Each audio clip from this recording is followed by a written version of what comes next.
investiamo gli utili appunto sul personale.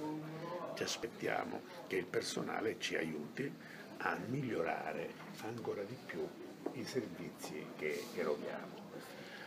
Il personale impegnato nella SAC Service è sostanzialmente impegnato nei controlli ai varchi di sicurezza e nell'aiutare i soggetti diversamente abili a poter dare la dimostrazione, a poter prendere. Se miglioreranno ancora questi servizi, noi avremo un'aerostazione che